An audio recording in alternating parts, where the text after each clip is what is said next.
Hi, I'm Dana. Welcome to today's little Doctor Who vlog and reaction and so forth. So today's is a little bit different because I started it the day before because I was going to see a friend and we were going to do a little bit of day drinking and hanging out and just generally having a good time. And I knew that that meant I would be waking up very late on Saturday doing what I need to and watching Doctor Who, and I would not be having the time to like vlog and make things look nice or like generally use my brain. So we started the day before, hung out with my friend, got that Letterman jacket that I'm going to break in for because my bestie's American. We dyed our hair, so you're going to get to see me with like my new hairdo.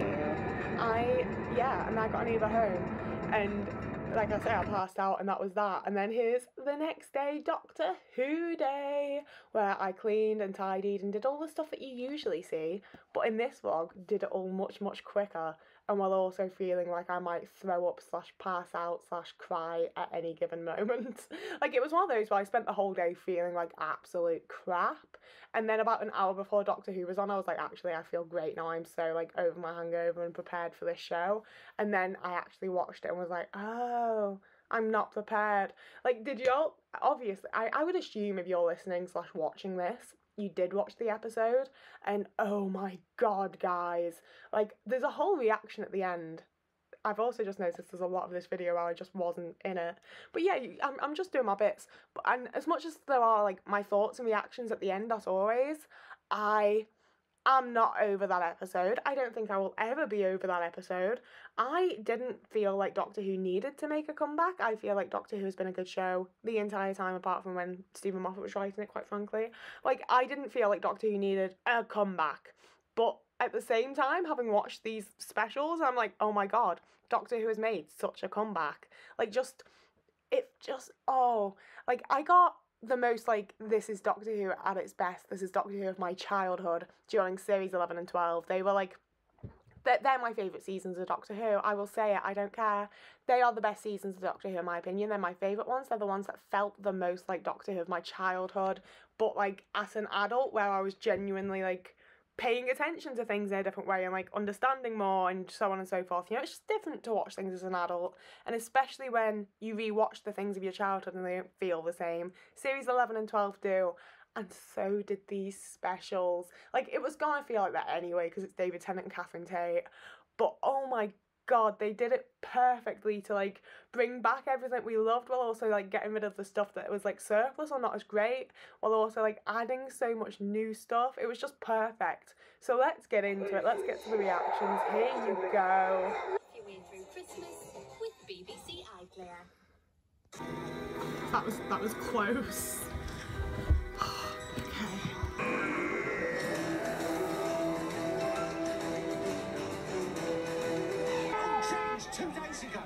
Everyone started thinking they're right all the time, and I won't change their mind. Jane Lethbridge Stewart. I remember your father working night and day to keep you secret. Fucking love Kate. Oh, look at her. Look at her. Ambulatory wheelchair user showing getting up. Like, people were losing over her fucking crossing her legs, so like. And you and her, both with red hair. What is this? Some sort of conspiracy. What are you hiding? And as for her in that chair, I've seen you walking. No one tries to stop me. So I'm the truth. Okay. It is heavy though. It's not just me. I love that she knew she needed to apologise for that. Inside every the old Archangel network. There's nothing hiding in that signal. I love what mentions. For the first time in history, everyone has access to this. A screen. What if it's a tune?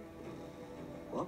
I know we've only got minutes to live, but give me a second, because I spent 6 months teaching my daughter how to play the recorder till she said this is not who I am, and that was the start of a whole other conversation, believe me. But something on that scale. How much per year? 60,000. 120 plus 5 weeks holiday. Done. I love Kate just like gathering up all the Doctor's past companions to work for UNIT. I love that UNIT's back too. He loves divorce. One tells that you have 5 billion. Then the very last who picks up this Why is ball the of way his that he's enemy catching the said, ball just so funny? That is the final ball of all. We meet again, Doctor. I love character intense. But think, if the ball was the very first game, what was the second? Hide and seek! Crick. That really annoyed me. Oh, Sonic and TARDIS and Time Lord, take that away. Take away the toys. What am I? What am I now?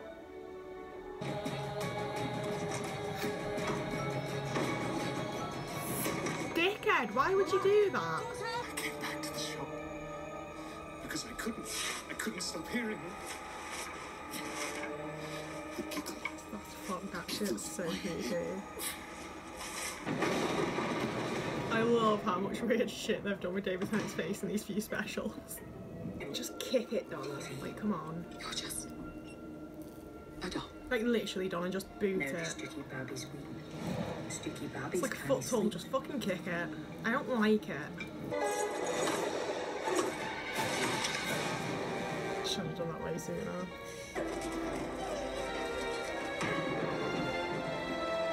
I love her. Oh my god, there you are!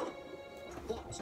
Any point was touched by the V-Pink. Are they gonna bring back like all the Doctor's trauma from when he last saw Donna, like all of it? Like, She died of old age.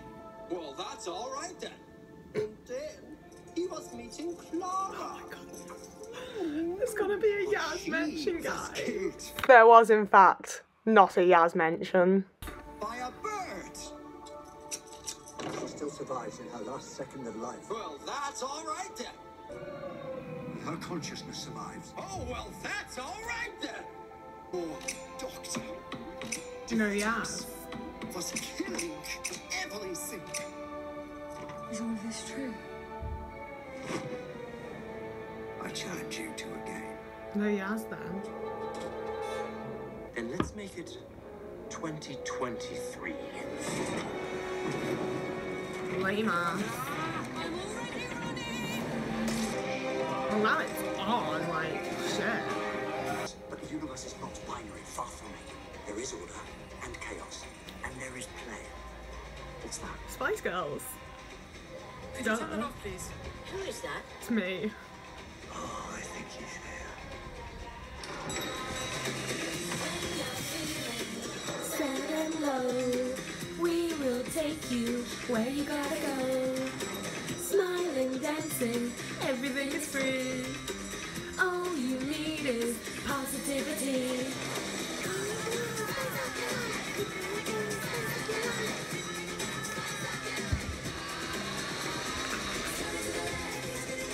Kate! This is perfect. That was mean. Don't do it to her. Ah, catch her. Oh. Don't detain. I'm kind of on his side for this.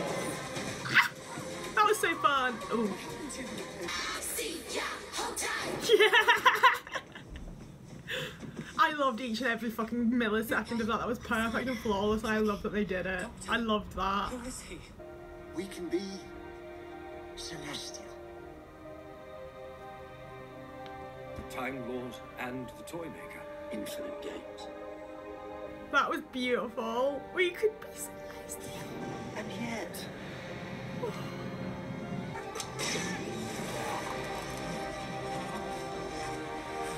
I played the first game with one Doctor.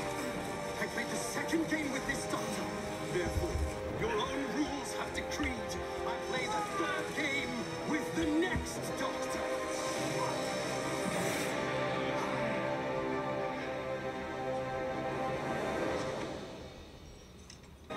it's time. Here we go again.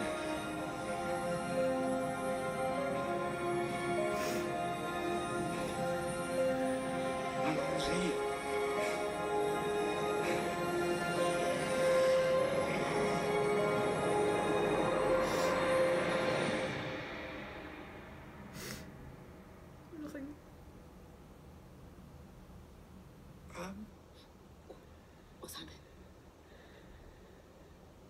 Could you pull? Could I? What? Can you What do you mean? pull? Pull. Just pull each way. I don't know. It feels different this time. Ow! Oh. Oh.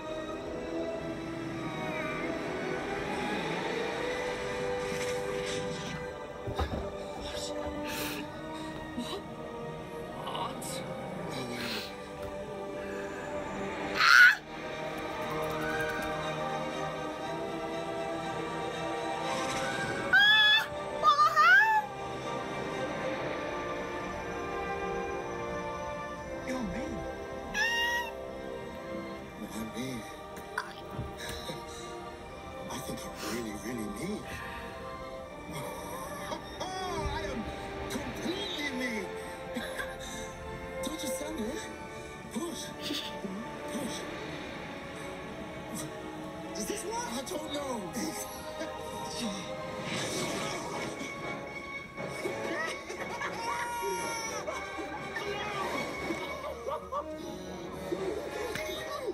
So good! Now, someone tell me what the hell is going on here? What? Excuse me. Sorry. What? By generation. I have bi-generated. There's no such thing. Bi-generation is supposed to be a myth, but... Look at me. Yeah, myth. Mel, what do you think? I think you're beautiful. Still beautiful. Yeah. Do you come in a range of colours? Yes. If I can interrupt.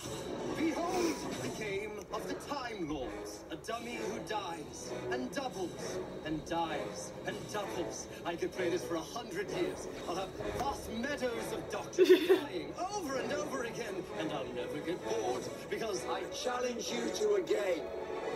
That's so cool! There's two of you. I'm the doctor. And I'm the doctor. And according to the rules, you can't say no. That's cheating. How? It's your game. And you did this. But you doubled us.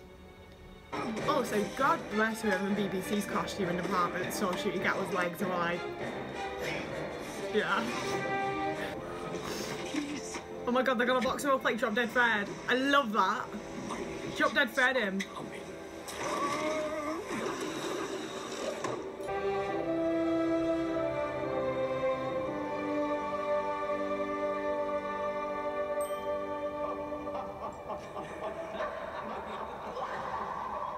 And that's the petrolling. Sarah Jane has gone. Can you believe that for a second? I loved her. I loved her. End rules. With the Time War, Pandorica, Mavic Chen. We fought the gods of Ragnarok and we didn't stop for a second to say, what the hell? Fine. Would drive me mad. It does. Maybe Joker, I do have something in my eye. That's the adventure. I could never let the TARDIS go. Never. It would hurt. Yeah, but my generation has never happened before. What if? What's it?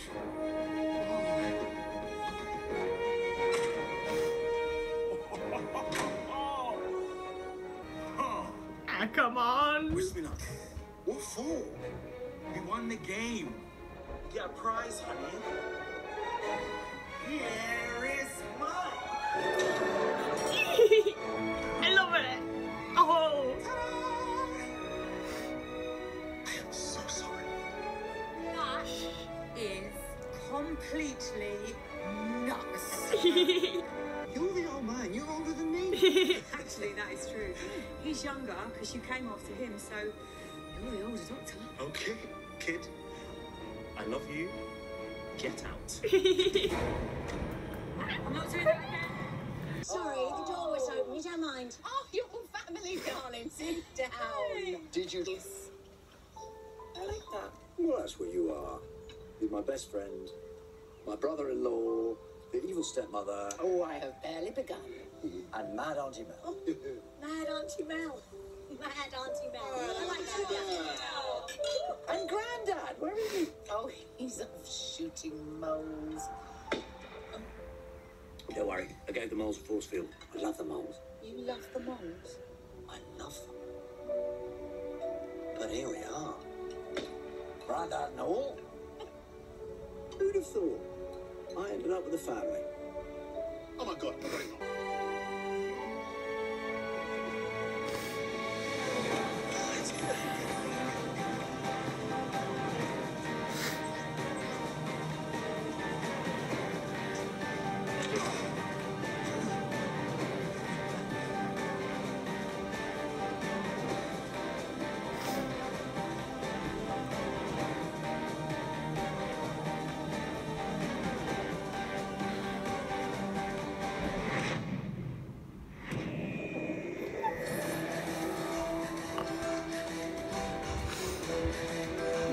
It's the next morning, which means it's time to share my thoughts about last night's episode of Doctor Who, and this is probably going to be a bit disjointed and rambly and just very excited because I loved it and I can't wait to get to the next bit.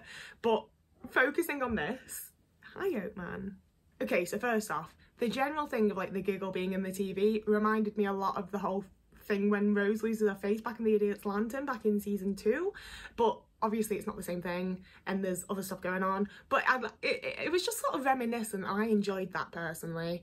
Now, one of the big things for me that I doubt anybody else cares about is obviously like as always, we're delving into my special interest here because Kevin Smith's my second favourite director of all time, and the only connection that he's ever had to Doctor Who is in Clerks 3 when Randall's like, oh, I'm not that kind of nerd when someone mentions it. So having someone that's been in a Kevin Smith film be in Doctor Who was very, very exciting for me. And obviously, Neil Patrick Harris was incredible. I'm always very reluctant when we have like Americans and generally like non-British people in Doctor Who. I'm never sure if I want them, essentially. Like even John Barrowman, like obviously we don't want him anymore, but even just like originally I was like, an American accent in my show. But it is becoming a more worldwide show and that's just something we're gonna have to have, I think. It's just what they're gonna do. And at the end of the day, if they're willing to do as like brilliant of a performance to as good writing as Neil Patrick Harris did, like I will take it, because we got a fucking Spice Girls song as well, did we not? And again, it's my special interest, like tying things together, because I was obsessed with Spice World as a kid purely because Nyako Mori was in it and I was like, I'm in love with her. She was the second person I ever saw kiss a lady on television, and that's why my mum thinks Torchwood turned me gay. But I was obsessed with Spice World because of Torchwood, so to get to have a Spice Girls song in Doctor Who written by Russell T Davies. But also, we got more Kate. Everybody knows that I adore Kate. Put me a MILF in a show and I love her, okay? Kate is the fucking best. And I really enjoyed getting to see her be horrible. Like, the social commentary of, like, everybody thinking they're right because of screens. And especially using that with Kate to, like, tackle a bit of ableism and, like, the stigma that, like, ambulatory wheelchair users face from the fact that, like, they are able to stand up and occasionally move around a bit, and it doesn't detract from the fact that they do need to use their mobility aid. They have that for a reason. So I really enjoyed that was like tackled a little bit, and obviously having the TARDIS get a proper ramp and be fully wheelchair accessible is so fucking fun. And like I love the idea that like me and my friends could go on like an actual adventure with the Doctor now and we wouldn't get to the TARDIS and be like, sorry guys, looks like it's just me and the Doctor. Maybe I would have preferred that. But it's nice that my friends won't be prevented due to, you know, them using wheelchairs, because I'm like, I'm a selfish little cunt and I want to go with the Doctor. I do kind of wish that she hadn't mentioned, like, the staff are actually dying. Like, her and the Doctor had that conversation and they were both like, oh, it's really sad, innit? But neither of them cared to the point that I feel like their characters actually would. And I would have rather they just didn't mention the fact that all these people were literally dying because of the toy maker. So, the truly important stuff, the bi-generation. Like, I think it was the last video I did like this that I said about it, but like I don't have a critical thought in my brain when it comes to Doctor Who. They could do like honestly very nearly anything and I'd just be like, yeah, okay, that was kind of cool then. So doing a bi-generation, we all know how I feel about David Tennant. I really hate that he's used as this like totem, is that the right word? Token? I hate that he's become this like figure piece of like what Doctor Who should be, taking Doctor Who back to when it was good, because I think it's been good the whole time. Like, not the whole time. I didn't like the Capaldi era, we know this. I don't like Stephen Moffat's writing, but outside of that, I think it's been a good show the whole time. You know, that's why I've carried on watching it. I didn't feel any need to have David Tennant back to make it a good show again. But at the same time, I've been a fan of this show the whole time. Obviously, I fucking love David Tennant as the Doctor, so I can't like actually get mad at it, but I do also think that it's like very unnecessary, and it's one of those things, like I've mentioned in past videos, where it is very much to service a certain type of fan within the fandom, and I think that that's why they've taken such like a strong social stance on like using correct pronouns, not being ableist, you know, all of the little like social bits that they've put in that are like, for me as someone on the internet, I think is the right thing, which, you know, like plays into the commentary. Like, it continues to like allow people to be like, what is right and what is wrong. I think it's a very interesting thing to do. You know, I feel like they are catering to any fan that is willing to not be an asshole, essentially. Like, if you're just gonna watch the show and enjoy the show for what it is and not be horrible about people, you're gonna enjoy it. And I've massively enjoyed these specials, and I'm really glad that we got the bi-generation and got Shooty like fairly early into the episode. Like, I'm an autistic person that struggles with change, so even like changing doctor and transitioning to a new doctor is a little bit like anxiety inducing and scary, and oh god, the way he's looking at me, I'm sorry. Oh, baby man. But like, I genuinely like kind of struggle a little bit with Regenerations, and I quite often like don't immediately like the next doctor. Like when we switched from Eccleston to Tennant, I was like, who the fuck is this skinny little man? When we switched from Tennant to Matt Smith, I was like, who the fuck is this skinny weird little eyebrowless child? Like, every time I'm just like, and who the fuck are you? Apart from Jodie, who dropped through that roof, and I was like, oh my god, I love her. So it was so refreshing to get a doctor where like I already knew that I liked Shooty Atwood from watching Sex Ed and other things that he's done, so like I was already like, I'm actively excited to see this person play the Doctor. I'm not just like, who is it and why am I scared? So to have like that level of like, I'm already excited, plus to get the transition be like bridged over by a past Doctor and have David Tennant be like that, like it was beautiful and it was perfect and I loved it. And like, it's one of those things where like, I know that if I had a critical thought in my little head, I would be like, bi-generation, but I don't. I'm just like, bi-generation, it was so fun, I loved it. And I really also like the like wibbly wobbliness of like David Tennant's Doctor's gonna do the work and the rehab and you know, heal from everything that they've been through in the last like billion years, and that's why Shooty's Doctor can be like healthy, even though like David Tennant's hasn't actually gone through it yet. But also like 10/14 has a family. Like when at the end now, when he's like, oh, when they're at the table, like that found family for the Doctor is everything to me, because like I think that a large part of why I enjoyed like series 11 to 13 so much was the fam. You know, as much as it wasn't like a traditional family or whatever else, the Doctor found their family for a little minute there, and it was really nice. And they had this, you know, tea at Yaz's and getting, oh, it was lovely. I really liked it, and I'm an absolute sucker for the found family trope as someone who, you know, doesn't have family and has had to find and create my own family. So I really loved that aspect in those seasons. So to have the Doctor get a family that, like, while still being a found family, does feel more like the traditional description of what a family is, you know, like there's like more traditional not binary but you know, they're more traditional familial roles than the fam had, and it just really makes me happy for the Doctor, and I'm like, oh, he's gonna be all right there. It's so nice, I like it. And I just really enjoyed every fucking part of this episode, and I love Shooty. He's gonna be the best fucking Doctor. He's gonna be such a good Doctor. Like the little those like what, like 20 minutes, have we had him for like 20 minutes yet? Maybe not even that long, but like just the bit that we did get him, he is such a fun Doctor that holds like so much emotion. Like the conversation between him and 14/10, I don't fully acknowledge him as 14. Like I do accept that he is 14 because he regenerates after Jodie Whittaker, but also he is also still 10 because it's the same face. Like it's not what it is. Like I think if you're a fan you'll get the same feel, probably, maybe, I don't know. But having like a future Doctor hold a past Doctor without it being like a risk of a paradox, and being able to offer like comfort, and like there was just so much emotion and love and like shit behind shooting out with eyes. Like, he's such a good fucking actor. He's got to do the Doctor so well. Like, I think another episode or two with him, like, I think probably after the Christmas Invasion is when I'm probably gonna start referring to him just as the Doctor instead of Shooty. Like, at the minute he is still an actor to me. I don't think it's gonna last for too long. I think very quickly he's gonna be the Doctor, you know? And I'm really excited to meet Ruby, even though she's a baby. Like, that's the thing with growing up with a show and like growing fully into adulthood and then being like, wait, is everybody in this show younger than me now?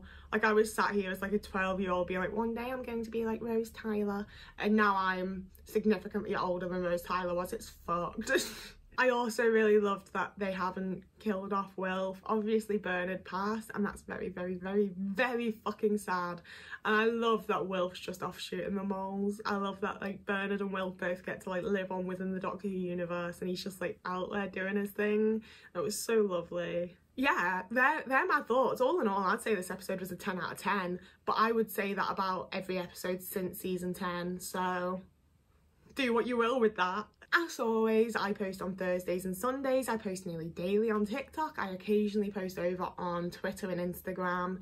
If you want to support me monetarily, you can do so by becoming a YouTube or Patreon member or donating to me over on Ko-fi.